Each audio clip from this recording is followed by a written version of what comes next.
नमस्कार दोस्तों, मैं कृष्णपाल सिंह आज आपके सामने उपस्थित हूँ एक नए वीडियो के साथ। और आज हम डिस्कस करने वाले हैं ज्वालामुखी के बारे में। आज हम विस्तार से अध्ययन करेंगे इस वीडियो में। तो सबसे पहले हम जानते हैं कि ज्वालामुखी किसे कहते हैं। तो ज्वालामुखी धरातल पर स्थित वह दरार या कोई छिद्र है जिसमें से पृथ्वी के आंतरिक भाग से पिघले हुआ चट्टानी पदार्थ मैग्मा तथा ठोस विखंडित कण क्रमशः ज्वलंत रूप में बाहर निकलते हैं, वो ज्वालामुखी के नाम से जाना जाता है। तो ज्वालामुखी एक इस प्रकार का छिद्र है जहां से पृथ्वी के आंतरिक भाग से मैग्मा युक्त ठोस चट्टानी कण बाहर निकलते हैं, वो ज्वालामुखी के रूप में जाना जाता है। तो अब हम यहाँ पर बात करेंगे ज्वालामुखी की विभिन्न विशेषताओं की और ज्वालामुखी के प्रकार की। तो यहाँ सबसे पहले हम देखते हैं, यहाँ लिखा हुआ है मैग्मा व लावा, अर्थात ये दो ऐसी शब्दावलियां हैं जो सामान्यतः हमें भ्रमित कर सकती हैं कि हम जब ज्वालामुखी का अध्ययन करते हैं तो कहीं हमें मैग्मा शब्द लिखा मिलता है, कहीं लावा शब्द लिखा मिलता है। तो इन दोनों ही शब्दों का मतलब हम यहाँ पर जानेंगे। तो सबसे पहले हम बात करते हैं मैग्मा की। तो मैग्मा पिघला हुआ चट्टानों का वह पदार्थ है जो धरातल के नीचे पाया जाता है, अर्थात चट्टानों का पिघला हुआ जो अंश है वो जब धरातल के नीचे स्थित होता है, भूगर्भ में स्थित होता है, तो उसको मैग्मा के नाम से जाना जाता है। और यही पिघला हुआ पदार्थ जब चट्टानों को तोड़ करके धरातल पर प्रकट हो जाता है, धरातल पर दृश्य हो जाता है, तो इसी मैग्मा को लावा के नाम से जाना जाता है। तो बेसिक रूप से ये जो लावा और मैग्मा दोनों एक ही चीज है, चट्टानों का पिघला हुआ भाग है, द्रव अवस्था की या थोड़ी पिघली हुई अवस्था की ये चट्टानें हैं। लेकिन जब ये पिघला हुआ पदार्थ धरातल के नीचे रहता है तब इसको मैग्मा के नाम से जानते हैं, और जब ये धरातल के ऊपर आ जाता है तो इसे लावा के रूप में जाना जाता है। अब हम यहाँ बात करेंगे कि जो ज्वालामुखी के दौरान जो लावा धरातल पर प्रकट होता है, उस लावा की विशेषता के आधार पर लावा को दो प्रकारों में वर्गीकृत किया जाता है। अर्थात लावा दो प्रकार का होता है, और यहाँ लिखा हुआ है अम्लीय व पैठिक लावा। अर्थात लावा को दो प्रकार में वर्गीकृत करते हैं, अम्लीय लावा या एसिड लावा और पैठिक या बेसिक लावा। तो अम्लीय लावा वह लावा होता है जिसमें सिलिका की मात्रा लगभग 75% या इससे अधिक होती है। तो जिस लावा में सिलिका की मात्रा अधिक होती है, लगभग 75% से ज्यादा, तो उस लावा को हम अम्लीय लावा कहते हैं। और ये सिलिका की मात्रा ज्यादा होने की वजह से अम्लीय लावा काफी गाढ़ा व चिपचिपा होता है। वहीं यदि हम बेसिक या पैठिक लावा की बात करें तो बेसिक या पैठिक लावा में सिलिका की मात्रा लगभग 50% से कम पाई जाती है, और सिलिका की मात्रा कम होने की वजह से ही ये बेसिक या पैठिक जो लावा है वो तुलनात्मक रूप से पतला होता है, उतना गाढ़ा नहीं होता है। तो केवल जो लावा का प्रकार है वो सिलिका की मात्रा के आधार पर है। यदि सिलिका की मात्रा 75% से ज्यादा है तो उसे अम्लीय लावा के रूप में जाना जाएगा, और यदि सिलिका की मात्रा कम है और तुलनात्मक रूप से लावा पतला है तो उसे हम बेसिक या पैठिक लावा के नाम से जानते हैं। अब यहाँ पर ज्वालामुखी के दौरान जो विभिन्न प्रकार के चट्टानी कण निकलते हैं, विभिन्न प्रकार की राख धूल के कण, चट्टानों के टुकड़े निकलते हैं, उनको सम्मिलित रूप से पायरोक्लास्ट, ये जो शब्दावली है यहाँ पर हम इसी की बात करेंगे, पायरोक्लास्ट। तो पायरोक्लास्ट ज्वालामुखी प्रक्रिया के दौरान मैग्मा के साथ जो चट्टानी टुकड़े, राख धूल के कण आदि जो ठोस पदार्थ बाहर निकलते हैं, तो उस सम्मिलित पदार्थों को लावा प्लस ठोस विखंडित जो पदार्थ हैं, इन सबको सम्मिलित रूप से पायरोक्लास्ट के नाम से जाना जाता है। तो ये पायरोक्लास्ट ज्वालामुखी के दौरान निकलने वाला सम्मिलित पदार्थ है। अब इस पायरोक्लास्ट में भी उन ठोस चट्टानी कणों की आकार प्रकार के आधार पर उनको अलग अलग नाम से जाना जाता है। तो यहाँ हम इन्हीं शब्दावली की बात करेंगे, और ये कुछ ऐसी शब्दावलियां हैं जो सामान्यतः विभिन्न प्रकार की जो कंपटीशन है उन कंपटीशन परीक्षाओं में, प्रतियोगी परीक्षाओं में इनसे रिलेटेड प्रश्न आपको देखने को मिल जाते हैं। इसीलिए हमें इन शब्दावलियों की जानकारी होना आवश्यक है। तो सबसे पहले हम बात करते हैं लेपली की, कि लेपली क्या है। तो ज्वालामुखी प्रक्रिया के दौरान जो ठोस चट्टानी टुकड़े हैं जो लगभग मटर के दाने के आकार के होते हैं या कांच की गोलियों के आकार के होते हैं, उन ठोस चट्टानी कणों को लेपली के नाम से जाना जाता है। तो लेपली ज्वालामुखी प्रक्रिया के दौरान निकले हुए लगभग मटर के दाने या कांच की गोलियों की साइज के जो ठोस पदार्थ हैं उनको हम लेपली के नाम से जानते हैं। अब हम बात करेंगे प्यूमिस क्या है। प्यूमिस जो है, जब लावा उत्पन्न होता है तो उसमें बहुत सारे प्रकार का गैसीय पदार्थ होता है, तो उस लावा में झाग बन जाते हैं और उन लावा के झागों से जो चट्टानी टुकड़े बनते हैं वो तुलनात्मक रूप से छिद्रदार और काफी हल्के होते हैं। तो लावा झाग से बने हुए ऐसे चट्टानी छिद्रदार जो टुकड़े होते हैं उनको प्यूमिस के नाम से जाना जाता है और ये काफी हल्के होते हैं, वजन इनका काफी कम होता है क्योंकि इनका निर्माण मुख्य रूप से लावा में जो झाग निर्मित होते हैं उनसे इनका निर्माण होता है। अब हम बात करते हैं स्कोरिया क्या है। तो स्कोरिया भी ज्वालामुखी प्रक्रिया के दौरान निकले हुए ठोस नुकीले कण हैं। ठोस नुकीले छोटे आकार के जो कण होते हैं उनको स्कोरिया के नाम से जाना जाता है। फिर अगला शब्द आ रहा है ब्रेसिया, कि ब्रेसिया क्या है। तो ब्रेसिया कई जो स्कोरिया होते हैं अर्थात छोटे नुकीले आकार के जो कण हैं जब वो आपस में संयुक्त हो जाते हैं, अर्थात ये कई स्कोरिया जब आपस में संयुक्त हो जाते हैं तो एक बड़े आकार का नुकीला पदार्थ बन जाता है, बड़े आकार का नुकीला चट्टानी टुकड़ा बन जाता है और इस प्रकार के बड़े आकार के नुकीले चट्टानी टुकड़े को ब्रेसिया के नाम से जाना जाता है। अब हम बात करेंगे आगे टफ की, कि ज्वालामुखी टफ क्या है, टफ किसे कहते हैं। तो जो ज्वालामुखी प्रक्रिया के दौरान जो लावा निकलता है और लावा के साथ जो ठोस पदार्थ होते हैं तो ये सम्मिलित रूप से निकलते हैं और ये सब धीरे धीरे समय के अनुसार जब ठंडे हो जाते हैं तो इस ज्वालामुखी पदार्थ के ठंडे होने से बनी जो चट्टानें होती हैं उन चट्टानों को टफ के नाम से जाना जाता है। तो टफ क्या है, ज्वालामुखी पदार्थों के ठंडे होने से बनी हुई चट्टानों को ही टफ के नाम से जाना जाता है। तो ये ज्वालामुखी पदार्थों से रिलेटेड कुछ शब्दावलियां थी। अब आगे हम बात करेंगे ज्वालामुखी के प्रकार की, कि ज्वालामुखी कितने प्रकार के होते हैं। तो यहाँ ज्वालामुखी का जो वर्गीकरण है वो दो आधारों पर दिया जा रहा है। यहाँ आप देख सकते हैं पहले लिखा हुआ है उद्गार की प्रवृत्ति के आधार पर ज्वालामुखी के प्रकार, अर्थात उद्गार किस प्रकार का है।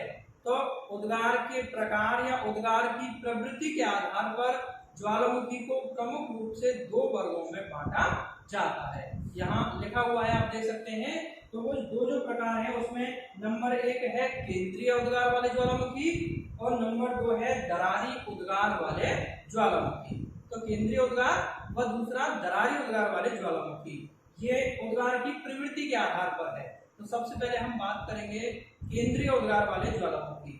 हम इसका अर्थ समझते हैं कि केंद्रीय उद्गार वाले ज्वालामुखी का मतलब है कि ऐसे ज्वालामुखी जिसमें पृथ्वी के आंतरिक भाग से जो ज्वालामुखी पदार्थ है, जो मैग्मा और ठोस विखंडित कण हैं, वो एक छिद्र के माध्यम से धरातल पर उत्पन्न होते हैं, एक केंद्रीय मुख के माध्यम से धरातल पर उत्पन्न होते हैं, वो केंद्रीय उद्गार वाले ज्वालामुखी कहे जाते हैं। और चूंकि इसमें नीचे का जो पदार्थ है मैग्मा युक्त जो ठोस विखंडित कण है वो एक छोटे छिद्र या एक छोटे मुख के माध्यम से बाहर निकलते हैं, इसीलिए केंद्रीय उद्गार जब ज्वालामुखी का होता है तो ये विस्फोटक प्रवृत्ति का होता है और इसमें हल्के से लेकर के काफी भयंकर तक विस्फोट हो सकता है। तो ये केंद्रीय उद्गार वाले ज्वालामुखी हैं और विस्फोट की मात्रा के आधार पर कि कौन सा ज्वालामुखी कितना विस्फोटक है और इस विस्फोटक होने की मात्रा के आधार पर ही हम केंद्रीय प्रकार की जो ज्वालामुखी हैं, केंद्रीय उद्गार वाले जो ज्वालामुखी हैं, उनको भी यहाँ 5 प्रकारों में वर्गीकृत किया गया है। तो जो केंद्रीय उद्गार वाले ज्वालामुखी हैं, विस्फोट की मात्रा के आधार पर यहाँ इनको 5 प्रकारों में बांटा गया है। और ये 5 प्रकार आप देख सकते हैं, हवाई तुल्य ज्वालामुखी, दूसरा स्ट्रोम्बोली तुल्य ज्वालामुखी, तीसरा है वोल्केनो तुल्य ज्वालामुखी, चौथा है पिलियन तुल्य ज्वालामुखी और पांचवा है वेसुवियस तुल्य ज्वालामुखी। अब हम एक एक करके इन पांचों ही प्रकार के जो ज्वालामुखी हैं इनकी विशेषताओं का थोड़ा अध्ययन यहाँ पर करते हैं। तो सबसे पहले हम बात करते हैं हवाई तुल्य ज्वालामुखी की। और यहाँ इन पांचों ही प्रकार के ज्वालामुखियों के डायग्राम मैंने यहाँ पर बनाए हैं और डायग्राम के माध्यम से आपको ये चीजें बिल्कुल स्पष्टतया समझ में आएंगी कि कौन सा ज्वालामुखी कितना विस्फोटक है। ये पांचों ही प्रकार के ज्वालामुखी केंद्रीय उद्गार वाले हैं, जिसमें ज्वालामुखी का जो पदार्थ है वो एक निश्चित छिद्र से होकर के, एक निश्चित मुख से होकर के, एक केंद्र से होकर के बाहर निकलता है। तो इसमें आप देख सकते हैं, सबसे पहले हम बात करेंगे हवाई तुल्य ज्वालामुखी की। तो ये हवाई तुल्य ज्वालामुखी, और यहाँ आप देख सकते हैं ये ज्वालामुखी का मुख है, जहां से ये पूरा ज्वालामुखी का पदार्थ लावा बाहर आ रहा है और ये क्रम से ऊपर की तरफ उछलता है और फिर इधर उधर बिखर जाता है और ठोस होकर के जम जाता है। तो यहाँ हवाई तुल्य ज्वालामुखी की बात करें तो हवाई तुल्य ज्वालामुखी सबसे कम विस्फोटक होते हैं। और सबसे कम विस्फोटक होने के पीछे मुख्य वजह यह है कि इनसे निकलने वाला जो मैग्मा है वो बेसिक प्रकार का होता है, पैठक प्रकार का होता है, जिसमें सिलिका की मात्रा कम होती है, अर्थात वो मैग्मा काफी पतला होता है। और ये निश्चित सी बात है कि जब मैग्मा पतला होगा तो वो आसानी से उस छिद्र से होकर के निकलेगा और उसमें कोई ज्यादा विस्फोट या भयंकर विस्फोट वाली स्थिति नहीं बनेगी। तो हवाई तुल्य ज्वालामुखियों में मैग्मा जो निकलता है वो तुलनात्मक रूप से काफी पतला होता है, काफी द्रव अवस्था का होता है, इसीलिए वो आसानी से कम विस्फोट के साथ धरातल पर प्रकट होता है और क्रम से विभिन्न क्षेत्रों में, आस पड़ोस के क्षेत्रों में फैल करके ठंडा हो जाता है। तो ये हवाई तुल्य ज्वालामुखी है। और हवाई तुल्य ज्वालामुखी का ये जो नामकरण है तो वो पूर्वी प्रशांत महासागर में उत्तरी अमेरिका के पश्चिम में जो हवाई द्वीप समूह स्थित हैं, उन हवाई द्वीप समूह के ज्वालामुखी, हवाई द्वीप समूह में इस प्रकार का ज्वालामुखी उद्गार होता है और उसी आधार पर इनको हवाई तुल्य ज्वालामुखी के नाम से जाना जाता है। तो इस प्रकार का बहुत कम विस्फोट वाला जो उद्गार है वो हवाई द्वीप समूह की ज्वालामुखियों में देखने को मिलता है, इसीलिए इसको हवाई तुल्य ज्वालामुखी कहा गया है। तो ये हवाई तुल्य ज्वालामुखी हुए। और इसमें जो मैग्मा बाहर निकलता है तो वो यहाँ चूंकि तीव्र हवाएं चलती हैं, तो जो मैग्मा बाहर निकलता है तो वो मैग्मा जो लगभग तप्त लाल कलर का होता है वो हवा के साथ आकाश में काफी ऊंचाई तक बिखेर दिया जाता है। और ऐसा लगता है जैसे हवाई द्वीप समूह के जो लोग हैं वो ये मानते हैं कि उनकी देवी पीली के केस उड़ रहे हैं, तो वो उनकी देवी पीली के केस इनको मानते हैं। तो ये हवाई तुल्य ज्वालामुखी था। अब हम बात करते हैं दूसरा स्ट्रोम्बोली तुल्य ज्वालामुखी। ये स्ट्रोम्बोली तुल्य ज्वालामुखी, तो सबसे पहले हम यहाँ बात करते हैं स्ट्रोम्बोली तुल्य ज्वालामुखी की विशेषता की। तो स्ट्रोम्बोली तुल्य ज्वालामुखी हवाई तुल्य ज्वालामुखी की तुलना में विस्फोटक होता है, अर्थात इससे निकलने वाला जो मैग्मा है वो तुलनात्मक रूप से थोड़ा गाढ़ा होता है और उसमें ठोस पदार्थों की मात्रा भी थोड़ी अधिक होती है, इसीलिए स्ट्रोम्बोली तुल्य ज्वालामुखी में उद्गार थोड़ा विस्फोटक होता है। और ये जो मैग्मा है ये विस्फोट के साथ काफी ऊंचाई तक उछाल दिया जाता है। तो ये स्ट्रोम्बोली तुल्य ज्वालामुखी है। और ये जो नाम है इसका, ये भूमध्य सागर में सिसिली द्वीप के उत्तर में लिपारी द्वीप समूह स्थित है और उस लिपारी द्वीप समूह के स्ट्रोम्बोली नामक ज्वालामुखी में इसी प्रकार का उद्गार पाया जाता है। इसी आधार पर इस प्रकार के उद्गार वाले ज्वालामुखियों को स्ट्रोम्बोली तुल्य ज्वालामुखी कहा जाता है। तो ये स्ट्रोम्बोली तुल्य ज्वालामुखी है जो लिपारी द्वीप के स्ट्रोम्बोली ज्वालामुखी में उद्गार की जो विशेषताएं हैं उसी प्रकार की विशेषताओं वाले समस्त ज्वालामुखियों को स्ट्रोम्बोली तुल्य ज्वालामुखी के नाम से जाना जाता है। अब हम बात करेंगे तीसरा वोल्केनो तुल्य ज्वालामुखी की। तो वोल्केनो तुल्य ज्वालामुखी स्ट्रोम्बोली तुल्य ज्वालामुखी की तुलना में अधिक विस्फोटक होता है, इसमें विस्फोट की मात्रा और ज्यादा भयंकर होती है। और वोल्केनो तुल्य ज्वालामुखी में जो मैग्मा निकलता है उसमें ठोस विखंडित कण और गैसों की मात्रा अधिक होती है और लावा तुलनात्मक रूप से गाढ़ा होता है, इसीलिए जब ज्वालामुखी विस्फोट होता है तो अत्यधिक भयंकर विस्फोट के साथ में वो पदार्थ आसमान में फूल गोभी के आकार में बिखेर दिया जाता है, काफी ऊंचाई तक उछाल दिया जाता है। तो ये वल्केनो तुल्य ज्वालामुखी हैं जो काफी विस्फोटक प्रकार के होते हैं, काफी विनाशकारी विस्फोट इनमें होता है। और ये वल्केनो प्रकार का जो ज्वालामुखी है इसका नामकरण लिपारी द्वीप समूह में स्थित वल्केनो ज्वालामुखी में भी इसी प्रकार का विस्फोट होता है और उसी आधार पर इस प्रकार के ज्वालामुखियों को वल्केनो तुल्य ज्वालामुखी के नाम से जाना जाता है। तो ये वल्केनो तुल्य ज्वालामुखी है। अब आगे हम बात करते हैं चौथा पीलियन तुल्य ज्वालामुखी की। तो ये पीलियन तुल्य ज्वालामुखी, ये इन केंद्रीय उद्गार की जो ज्वालामुखी है इन सब में सबसे ज्यादा भयंकर विस्फोट वाला जो ज्वालामुखी है वो यही पीलियन तुल्य ज्वालामुखी है। आप डायग्राम में भी देख सकते हैं, यहाँ भयंकर विस्फोट के साथ में पदार्थ बहुत ऊंचाई तक फूल गोभी के आकार में बहुत अधिक ऊंचाई तक उछाल दिए जाते हैं और सबसे ज्यादा भयंकर विस्फोट इसी पीलियन तुल्य ज्वालामुखी में पाया जाता है। तो ये और उसकी वजह भी यही है कि यहाँ जो पदार्थ निकलता है ज्वालामुखी से वो काफी अधिक गाढ़ा और चिपचिपा होने की वजह से यहाँ इसके नली में जम जाता है और फिर नीचे से जब मैग्मा ऊपर ताकत लगाता है तो वो जो उसके मुंह का जो जमा हुआ पदार्थ है वो भयंकर विस्फोट के साथ उड़ता है और नीचे का जो मैग्मा और ठोस विखंडित कण और गैसें हैं वो बहुत ऊंचाई तक आसमान में उछाल दिए जाते हैं और पूरे आसमान में एक बादल सा छा जाता है। और इस प्रकार के जो पदार्थ हैं वो फिर ऊंचाई पर उछलने के बाद में अवालांच की तरह नीचे की ओर गिरते हैं और ऐसा लगता है कि जो आग के बादल हैं, जो आग के बादल हैं वो क्रमशः जलता हुआ बादल है, जलता हुआ पदार्थ नीचे की तरफ आ रहा है। और इसी वजह से इस जलते हुए पदार्थ को लुइस आर्डेंटे के नाम से भी जाना जाता है। ये एक शब्दावली है जो सामान्यतः कंपटीशन में पूछ ली जाती है कि लुइस आर्डेंटे किस प्रकार के ज्वालामुखियों में देखने को मिलते हैं। तो लुइस आर्डेंटे का हिंदी में मतलब है जलता हुआ बादल, अर्थात इसमें जो मैग्मा और ठोस विखंडित कण है वो आसमान में बहुत ऊंचाई तक उछाल दिए जाते हैं और फिर ऊंचाई से वो पदार्थ जब नीचे की ओर ढाल के सहारे आते हैं तो ऐसा लगता है कि जलता हुआ बादल जो कि वो बहुत अधिक गर्म और रक्त के रंग के जो है लाल रंग के होते हैं और ऐसा लगता है कि वो जलता हुआ बादल नीचे की तरफ लगातार आ रहा है, उसी को हम लुइस आर्डेंटे के नाम से जानते हैं। और इस प्रकार की विशेषता और इस प्रकार का भयंकर विस्फोट पीलियन तुल्य ज्वालामुखियों में देखने को मिलता है। अब हम इसकी बात करेंगे कि पीलियन तुल्य का नाम कैसे पड़ा।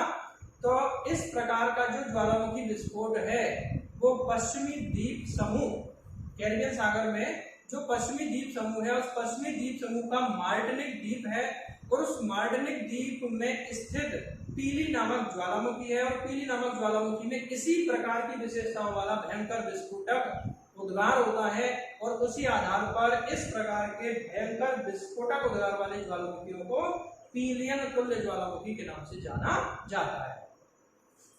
अब हम बात करते हैं अगला पांचवा वेसुवियस तुल्य ज्वालामुखी। और ये वेसुवियस तुल्य ज्वालामुखी ये पीलियन तुल्य ज्वालामुखी की तुलना में कम विस्फोटक होता है।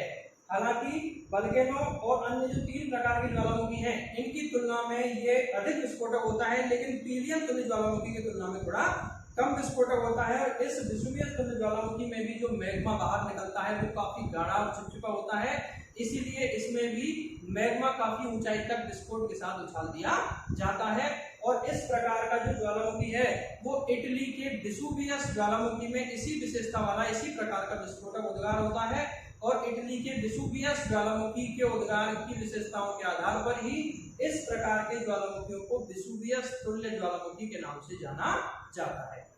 ये वेसुवियस तुल्य ज्वालामुखी, इसकी खोज सबसे पहले प्लिनी नामक एक विद्वान थे और उन प्लिनी नामक विद्वान ने इसकी खोज की, इसीलिए प्लिनी के नाम के आधार पर वेसुवियस तुल्य ज्वालामुखी को प्लिनियन, पीलियन नहीं प्लिनियन तुल्य ज्वालामुखी भी कहा जाता है। तो वेसुवियस ज्वालामुखी का एक दूसरा नाम खोजकर्ता विद्वान के आधार पर प्लिनियन तुल्य ज्वालामुखी के नाम से भी इसको जाना जाता है। तो ये हमारे केंद्रीय उद्गार वाले 5 प्रकार के ज्वालामुखी थे और ये पांचों प्रकार विस्फोट की मात्रा के आधार पर, विस्फोट के तरीके के आधार पर ये 5 प्रकारों में हमने इसको वर्गीकृत किया था। अब हम यहाँ पर बात करते हैं उद्गार की प्रवृत्ति के आधार पर दूसरा प्रकार दरारी उद्गार वाले ज्वालामुखी। तो दरारी उद्गार नाम से ही स्पष्ट है, ये ऐसे ज्वालामुखी हैं जिसमें मैग्मा और ठोस जो ज्वालामुखी का पदार्थ है वो एक काफी लंबी चौड़ी दरार के माध्यम से धरातल पर प्रकट होता है।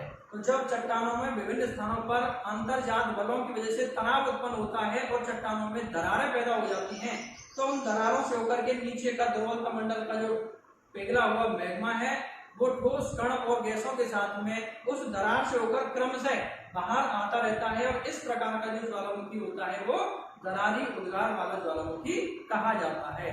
और चूंकि इसमें नीचे का जो मैग्मा और ठोस पदार्थ है उनके निकलने का जो मार्ग है वो काफी लंबी चौड़ी दरार के रूप में होता है, इसीलिए इनमें कोई विस्फोट नहीं होता है और इस दरार के माध्यम से मैग्मा क्रमशः बिना किसी विस्फोट के धीरे धीरे निकलता रहता है और नितल का प्रसार होता रहता है, निरंतर भूकरपट्टी का निर्माण होता रहता है। और इस प्रकार का दरारी उद्गार मध्य अटलांटिक महासागर में जो मध्य अटलांटिक कटक है उस मध्य अटलांटिक कटक पे इसी प्रकार का दरारी उद्गार देखने को मिलता है। अब हम आगे बात करेंगे ज्वालामुखी में उद्गार की अवधि के आधार पर कि उद्गार की अवधि कि किसी ज्वालामुखी में पहले कितने टाइम पहले जो है उद्गार हुआ और आगे कब उद्गार होगा या नहीं होगा, तो उद्गार की अवधि के आधार पर भी हम ज्वालामुखियों को 3 प्रकारों में वर्गीकृत कर सकते हैं। यहाँ पर हम देख सकते हैं लिखा हुआ है उद्गार की अवधि के आधार पर ज्वालामुखी 3 प्रकार के हैं, जागृत या सक्रिय ज्वालामुखी, दूसरा प्रसुप्त ज्वालामुखी और तीसरा शांत या मृत ज्वालामुखी। तो ये उद्गार की अवधि के आधार पर हमने ज्वालामुखियों को 3 प्रकारों में वर्गीकृत किया। सबसे पहले हम बात करते हैं जागृत या सक्रिय ज्वालामुखी की, और नाम से ही स्पष्ट है ये ऐसे ज्वालामुखी हैं जो जागृत या सक्रिय अवस्था में हैं, अर्थात जिनसे निरंतर मैग्मा और चट्टानी पदार्थ क्रम से बाहर निकलते रहते हैं, जो निरंतर जागृत अवस्था में रहते हैं, जिनमें उद्गार निरंतर होता रहता है। इस प्रकार के ज्वालामुखियों को जागृत या सक्रिय ज्वालामुखी के नाम से जाना जाता है। और सक्रिय ज्वालामुखियों के मैं 1-2 उदाहरण आपको बता देता हूं। तो जैसे स्ट्रोम्बोली जो ज्वालामुखी मैंने अभी बताया था कि लिपारी द्वीप पर स्थित जो स्ट्रोम्बोली ज्वालामुखी है वो इसी प्रकार का एक सक्रिय ज्वालामुखी है जिसमें निरंतर उद्गार होता रहता है, और सक्रियता की वजह से ही इस स्ट्रोम्बोली ज्वालामुखी को भूमध्य सागर का प्रकाश स्तंभ कहा जाता है। भूमध्य सागर का प्रकाश स्तंभ, लाइट हाउस ऑफ मेडिटेरेनियन सी। तो ये लाइट हाउस अर्थात इसमें निरंतर तप्त जो पदार्थ है वो बाहर निकलता रहता है, तो इसलिए इसको भूमध्य सागर के प्रकाश स्तंभ के नाम से भी जाना जाता है। इसी प्रकार से हवाई द्वीप का मोना लोआ ज्वालामुखी है, और इक्वेडोर का कोटापेक्सी जो ज्वालामुखी है जो विश्व का सबसे अधिक ऊंचाई पर स्थित सक्रिय ज्वालामुखी, ये भी कंपटीशन में आ जाता है, ध्यान रखें। तो इक्वेडोर जो देश है दक्षिणी अमेरिका में, उस इक्वेडोर में एंडीज पर्वतमाला पर एक ज्वालामुखी है कोटापेक्सी, और उस कोटापेक्सी ज्वालामुखी में भी निरंतर उद्गार होता रहता है, और वो विश्व का सबसे अधिक ऊंचाई पर स्थित सक्रिय ज्वालामुखी है। तो ये जो ज्वालामुखी है इक्वेडोर का कोटापेक्सी है, हवाई द्वीप का मोना लोआ और लिपारी द्वीप भूमध्य सागर का स्ट्रोम्बोली ज्वालामुखी, ये तीनों ही ज्वालामुखी सक्रिय ज्वालामुखी के उदाहरण है। अब हम बात करेंगे प्रसुप्त ज्वालामुखी की। तो प्रसुप्त ज्वालामुखी क्या है? तो प्रसुप्त ज्वालामुखी ऐसे ज्वालामुखी हैं जिनमें एक बार पहले कभी उद्गार हो जाता है और उद्गार के बाद में वो काफी लंबे समय तक शांत हो जाते हैं, और वर्तमान में वो शांत अवस्था में है, लेकिन उनमें फिर से कभी भी उद्गार हो सकता है, अर्थात फिर से उनके कभी भी विस्फोट होने की संभावनाएं बनी रहती हैं। पहले कभी उद्गार हुआ, वर्तमान में वो शांत अवस्था में है, वर्तमान में उनमें उद्गार नहीं हो रहा है, लेकिन आगे कभी भी वो फिर से सक्रिय हो सकते हैं, फिर से उनमें उद्गार हो सकता है। तो ऐसे जो ज्वालामुखी हैं उनको प्रसुप्त या सोए हुए ज्वालामुखी के नाम से जाना जाता है। तो ये प्रसुप्त ज्वालामुखी हैं, और प्रसुप्त ज्वालामुखी के उदाहरण की यदि हम बात करें तो इटली का जो वेसुवियस ज्वालामुखी है, इटली का वेसुवियस जो अभी हमने इससे पहले भी पढ़ा था, तो इटली के वेसुवियस ज्वालामुखी भी एक प्रसुप्त प्रकार का ज्वालामुखी है, जहां पहले उद्गार हुआ और उसके बाद में पिछले काफी समय से वहां पर अब कोई उद्गार नहीं हुआ है। और ऐसे ही क्राकाटाओ का जो ज्वालामुखी है इंडोनेशिया में जावा द्वीप पर, तो उस क्राकाटाओ ज्वालामुखी में भी पहले 1883 में भयंकर विस्फोट हुआ था और उसके बाद में वो लगातार रूप से शांत है, अब उसमें कोई उद्गार नहीं हुआ है, लेकिन आगे उसमें उद्गार कभी भी हो सकता है। इसलिए इंडोनेशियाई द्वीप समूह का जो क्राकाटाओ ज्वालामुखी है वो भी प्रसुप्त प्रकार के ज्वालामुखी में आता है। ऐसे ही जापान का फ्यूजियामा ज्वालामुखी जो बहुत प्रसिद्ध ज्वालामुखी है वो भी प्रसुप्त प्रकार का ही ज्वालामुखी है। तो ये प्रसुप्त प्रकार की ज्वालामुखी है। और तीसरा हम बात करेंगे शांत या मृत ज्वालामुखी की। नाम से ही स्पष्ट है, ये ऐसे ज्वालामुखी हैं जिनमें पहले कभी इतिहास काल में उद्गार हुआ और उसके बाद में उनके जो ज्वालामुखी का क्रेटर या कोल्डेरा है उसमें पानी भरने से झील वगैरह बन जाती है और अब आगे वहां ज्वालामुखी उद्गार के कोई संकेत या कोई संभावनाएं नहीं होती हैं। तो ऐसे ज्वालामुखियों को मृत या शांत ज्वालामुखी के नाम से जाना जाता है। और मृत या शांत ज्वालामुखियों के जो उदाहरण हैं उसमें म्यांमार का माउंट पोपा ज्वालामुखी है, म्यांमार का माउंट पोपा, और आपके ईरान का कोहे सुल्तान और देवबंद, ये जो ज्वालामुखी हैं ये मृत या शांत ज्वालामुखियों के उदाहरण हैं। तो इस प्रकार से ये हमारे विभिन्न ज्वालामुखियों के प्रकार थे। आशा करता हूं कि आपको आज ज्वालामुखी के बारे में काफी महत्वपूर्ण जानकारी सीखने को मिली होगी और मेरा ये वीडियो आपको पसंद आया होगा। इसीलिए अब आगे हम एक नए टॉपिक के साथ फिर से आपके सामने उपस्थित होंगे। धन्यवाद।